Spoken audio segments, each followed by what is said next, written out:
الحمد للہ رب العالمین والصلاة والسلام علی سید الانبیاء والمرسلین اما بعد فاعوذ باللہ من الشیطان الرجیم بسم اللہ الرحمن الرحیم۔ الحمدللہ الفرقان پروگرام کے سلسلے میں عقائد اسلامیہ پر گفتگو چل رہی ہے، وہ ضروری عقائد کے جن کو ذہن میں راسخ رکھنا، جن پر اعتقاد رکھنا ہر عاقل بالغ مسلمان پر فرض ہے۔ اگر یعنی اکثر ایسے ہیں جن پہ لازم ہے، اگر نہیں رکھیں گے تو کفر کی طرف بڑھ جائیں گے، اور بعض عقائد ضمن ہم ایسے بھی عرض کر رہے ہیں کہ جن پر اعتقاد اتنا لازم تو نہیں ہے کہ اگر ترک کر دیا جائے یا عدم اعتقاد ہو تو انسان کافر ہو جائے، لیکن اسے گمراہی ضرور قرار دیا جائے گا۔ لہٰذا ہم نے شروع میں آپ کو بتایا تھا کہ ہم اس پروگرام میں اولاً، کیونکہ اور بھی ٹاپکس اس میں ہم لانے کا ارادہ رکھتے ہیں، اولاً ہم ان عقائد کا بیان کریں گے کہ جن عقائد میں ذرا سی کوئی کوتاہی ہو جائے تو انسان یا تو کافر ہو جائے گا یا بدعتی ہو جائے گا، یعنی گمراہ ہو جائے گا۔ تو ابھی جو ہمارا موضوع چل رہا تھا عقیدہ آخرت کے ضمن میں، وہ حساب و کتاب تھا، اور ہم نے جو پچھلے پروگرام میں آخری حدیث عرض کی تھی، یہ بڑی توجہ طلب حدیث تھی کہ نبی کریم صلی اللہ علیہ وسلم نے ایک صحابی کو جو اپنے غلاموں کی غلطیوں کے جواب میں ان پر سزا کا سلسلہ جاری رکھے ہوئے تھے، انہیں سمجھایا کہ آپ کی سزا اور ان کی غلطیاں کوتاہیاں ان دونوں کا حساب ہوگا، جس میں زیادتی ہوئی سامنے والے فریق کو اس کا انعام ملے گا، یعنی اگر آپ ان کی نافرمانیاں زیادہ ہیں تو آپ کو انعام دیا جائے گا، اگر آپ کی سزا زیادہ ہے تو ان کے لیے آسانی مہیا کی جائے گی۔ تو ان صحابی نے خوف کی وجہ سے ان غلاموں کو آزاد کر دیا تھا۔ اس پر غور و تفکر کرنا بہت ضروری ہے۔ دنیاوی زندگی میں انسان بعض اوقات انتہائی بے پرواہی کے ساتھ زندگی گزار رہا ہوتا ہے، آخرت کے حساب و کتاب کا اگر عقیدہ راسخ فی الذہن ہو اور بار بار اس پہ توجہ کی جائے تو ہر قدم اٹھانے سے پہلے جو خصوصاً لوگوں کے ساتھ معاملات کا ہو، چاہے بیوی ہوں، بچے ہوں، دوست احباب، محلے والے، رشتہ دار،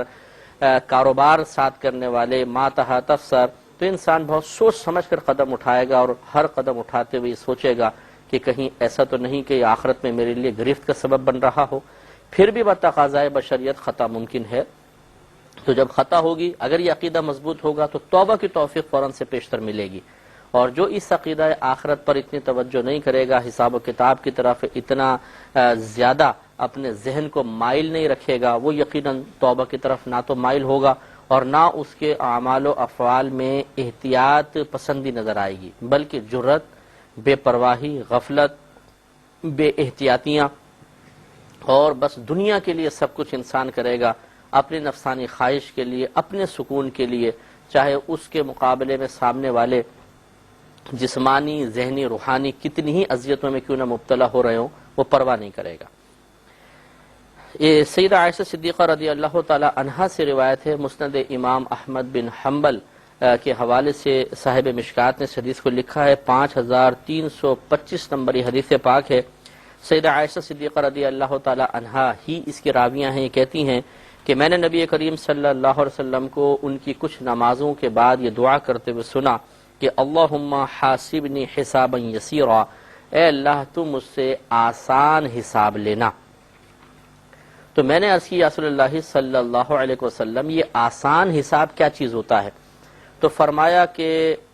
یہ حساب یہ ہے کہ اس بندے کے نامہ اعمال پر نظر کرم فرما دی جائے، یعنی پہلے اللہ تعالیٰ اس کو جمع کرے، پڑھنے کا موقع دے، اور پھر اس کو معافی دے دی جائے،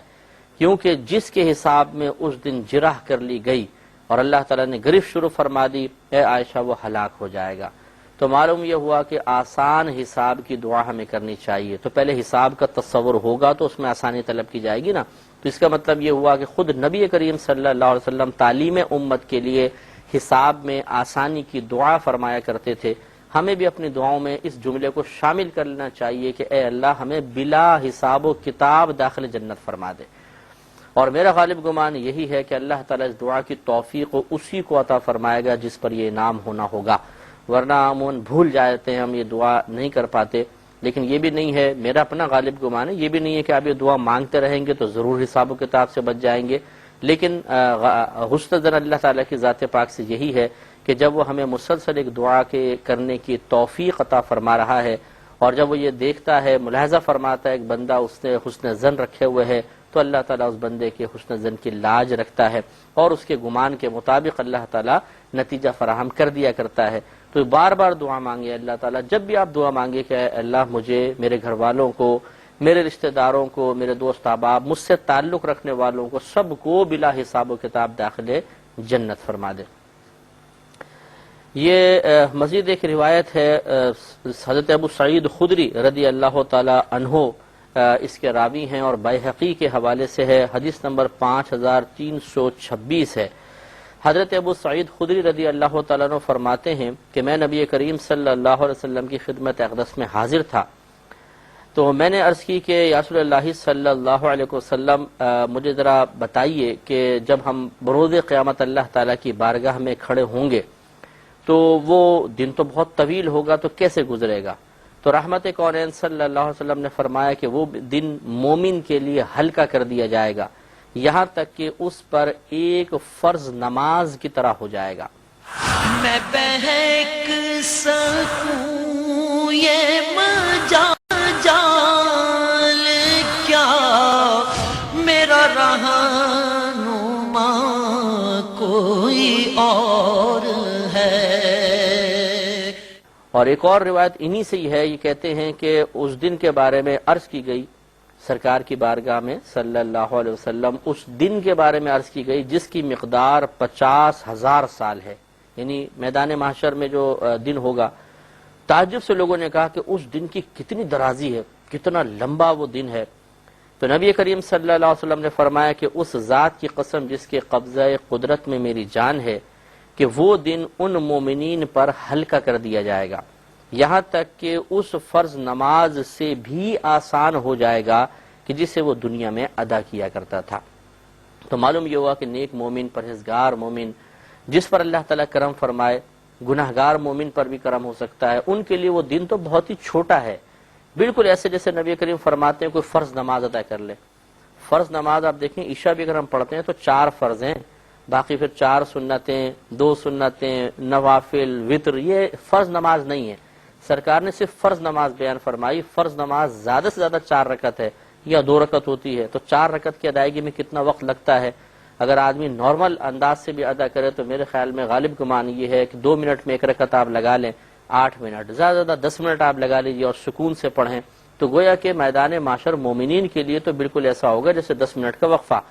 اور وہ فوراً اس سے فارغ ہو جائیں گے۔ تو معلوم یہ ہوا کہ طوالت، آفات جتنی بھی ہیں یہ کفار، مشرکین اور منافقین پر ہیں، اور ان کی حالت خراب ہوگی۔ باقی مومنین کے لیے اللہ تعالیٰ بڑی ہی کرم نوازی فرمائے گا۔ یہ بھی ہو سکتا ہے، دیکھیں ایک ہوتا ہے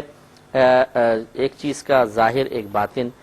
ظاہری اعتبار سے اگر ہم دیکھیں تو یہ ہو سکتا ہے 10 منٹ میں سب کے سب فارغ ہو جائے، یعنی صرف 10 منٹ، اور یہ بھی ہو سکتا ہے کہ 10 منٹ میں فارغ نہ ہوں، فارغ بہت عرصے میں ہوں، لیکن ان کو احساس ہی نہ ہو تکلیف کا، اذیت کا، پریشانی کا۔ جیسے ہم دوستوں کے ساتھ بیٹھے ہوتے ہیں، اچھی گپ شپ چل رہی ہو اور بہت ہی مزیدار باتیں ہو رہی ہوں، تو اس کے بعد جب ایک دم ٹائم دیکھتے ہیں تو ارے 3 گھنٹے گزر گئے، پتہ بھی نہیں چلا۔ تو یہ ہمیں ایسا لگتا ہے کچھ ہی دیر کے لیے بیٹھے تھے ہم لوگ اور فارغ ہو گئے۔ تو یہ ہوتا ہے بعض اوقات کہ بعض اوقات حقیقتاً وقت ہی مختصر ہوتا ہے اور بعض اوقات وقت طویل ہوتا ہے لیکن مختصر ہونے کا احساس ہوتا ہے۔ دونوں صورتیں مومنین کے لیے ہو سکتی ہیں اور دونوں ہی ہمارے لیے نعمت ہیں۔ اگر وقت کم ہو، جلدی فارغ ہو جائیں، بہت بڑی نعمت کہ وہاں کی ہولناکی سے بالکل ہی محفوظ ہو گئے، کم از کم مناظر بھی دیکھنے کو نہیں ملے، جنت پہ چلے جائیں گے۔ اور اگر وہیں پر رہیں گے، اللہ تعالیٰ اپنے رحمت، اپنے کرم کے سائے میں رکھے گا، عرش الہی کے سائے میں ہوں گے، حوض کوثر پر ہوں گے، نعمتیں مل رہی ہوں گی اور طویل وقت ہوگا، لیکن اس کا احساس مختصر وقت کا صحیح کر دیا جائے گا، تو یہ بھی نعمت ہے کہ طوالت کے احساس سے کوفت ہوتی ہے، پریشانی ہوتی ہے، دل میں تنگی پیدا ہوتی ہے، لیکن جب ایک طویل وقت خوشگواری کی حالت میں گزر جاتا ہے اور مختصر محسوس ہوتا ہے تو کوئی اذیت نہیں ہوتی وہاں پر۔ تو معلوم یہ ہوا کہ مومن کے لیے ہر لحاظ سے رحمت ہی رحمت ہے۔